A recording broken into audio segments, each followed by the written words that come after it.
Dans l'Évangile de Jésus-Christ selon saint Luc au chapitre 3, l'an 15 du règne de l'empereur Tibère, Ponce Pilate étant gouverneur de la Judée, Hérode étant alors au pouvoir en Galilée, son frère Philippe dans le pays d'Ithurée et de Traconitis, Lysanias en Abilène, les grands prêtres étant Anne et Caïphe, la parole de Dieu fut adressée dans le désert à Jean, le fils de Zacharie.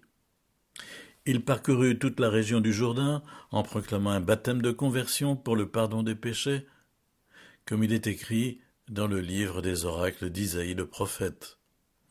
Voix de celui qui crie dans le désert, préparez les chemins du Seigneur, rendez droits ses sentiers. Tout ravin sera comblé, toute montagne et toute colline seront abaissées, les passages tortueux deviendront droits, les chemins rocailleux seront aplanis, et tout être vivant verra le salut de notre Dieu. Et dans le livre du prophète Baruch au chapitre 5, Jérusalem, quitte ta robe de tristesse et de misère, revêt la parure de la gloire de Dieu pour toujours, enveloppe-toi dans le manteau de la justice de Dieu, mets sur ta tête le diadème de la gloire de l'Éternel. Dieu va déployer ta splendeur partout sous le ciel. Debout, Jérusalem, regarde vers l'Orient, vois tes enfants rassemblés, ils se réjouissent parce que Dieu se souvient. Dieu te les ramène, portés en triomphe, car Dieu a décidé que les hautes montagnes et les collines éternelles seraient abaissées, que les vallées seraient comblées, ainsi la terre sera aplanie, afin qu'Israël chemine en sécurité dans la gloire de Dieu. Sur l'ordre de Dieu, les forêts et les arbres odoriférants donneront à Israël leur ombrage, car Dieu conduira Israël dans la joie, à la lumière de sa gloire, avec sa miséricorde et sa justice. Vous avez entendu comme moi comment l'évangéliste Luc tient à poser le ministère de Jean-Baptiste d'une part, mais la venue de Jésus aussi, dans l'histoire humaine de son époque, à travers cette façon de mentionner les personnages principaux, les huiles de l'époque, tant au plan politique qu'au plan religieux, et il nous parle de l'empereur Tibère à Rome, de Ponce Pilate qui, lui, effectivement, est un Romain et qui tient la Judée, tandis que les autres, qu'il s'agisse d'Hérode, de son frère Philippe ou encore de Lysanias, sont des Juifs, des roitelets juifs qui sont à la tête d'un certain nombre de provinces, alors que Anne et Caïphe sont grands prêtres. Entendez par là, il y a le père et le fils d'une certaine façon, c'est comme si on disait le pape et le pape émérite, et ici le grand prêtre et le grand prêtre émérite. Et alors, voici que Luc va nous dire que ce n'est pas précisément dans les milieux religieux que la parole de Dieu survient, mais au désert et par une voix prophétique inattendue qui est celle de Jean, fils de Zacharie. Ensuite, il nous parle de ce ministère de prédication qui est celui de Jean-Baptiste pour nous dire qu'il l'accomplit auprès du fleuve Jourdain. Entendez par là qu'il y a une sorte d'appel à ressaisir l'alliance qui avait été accomplie avec Dieu, comme au temps de Josué, où on avait traversé le Jourdain pour prendre possession de la terre promise. Et Luc va citer Isaïe, voix de celui qui crie dans le désert, préparez le chemin du Seigneur. Et nous connaissons alors ces images qui nous sont données régulièrement et que l'on retrouve, j'allais dire, un petit peu comme une impression de déjà-vu dans d'autres passages prophétiques de la Bible.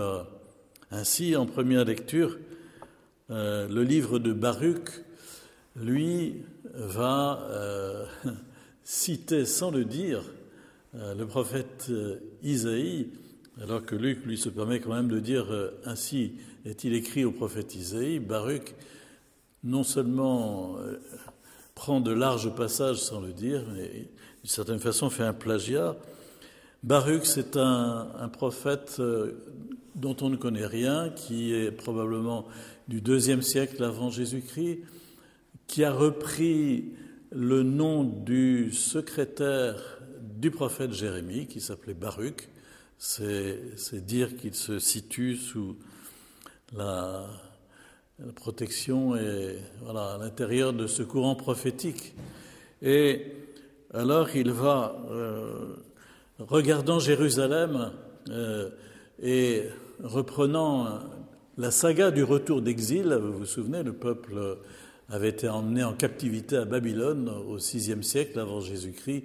Il y est resté 70 ans ou 50 ans et il a dû là-bas habiter, poursuivre sa vie de famille pendant une longue période, se confronter à l'idolâtrie ambiante. Et voici qu'à un moment, Dieu décide de rappeler son peuple et de le faire revenir en terre promise. Alors il y a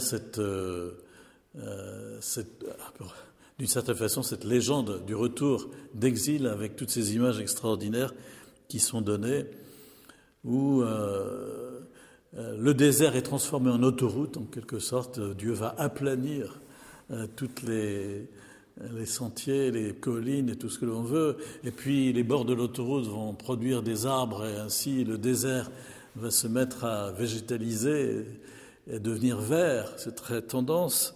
Et pour protéger le peuple de Dieu qui va marcher vers Jérusalem. Jérusalem qui est revêtue de la gloire de Dieu, enveloppée du manteau de la justice de Dieu. Jérusalem présentée comme royale, une sorte d'idéalisation de cette ville comme le lieu de résidence de Dieu avec les hommes.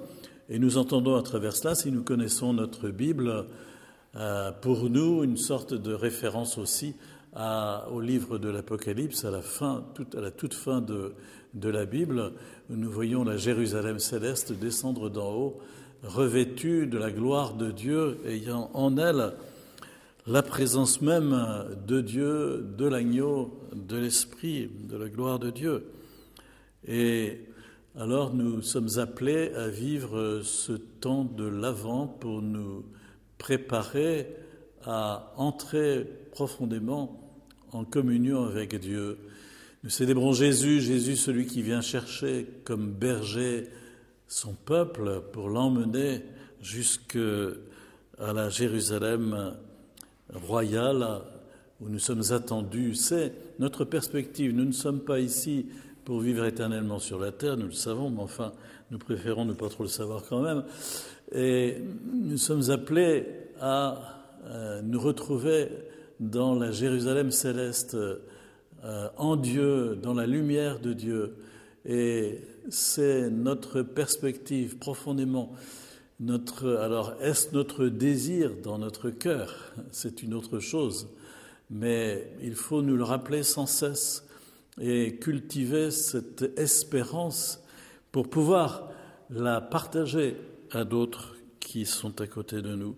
Et pour pouvoir aussi, comme le psaume qu'on a chanté, eh bien, être vraiment dans l'action de grâce pour ce que Dieu accomplit, car, comme il est dit au prophète Baruch, Dieu se souvient. Dieu se souvient.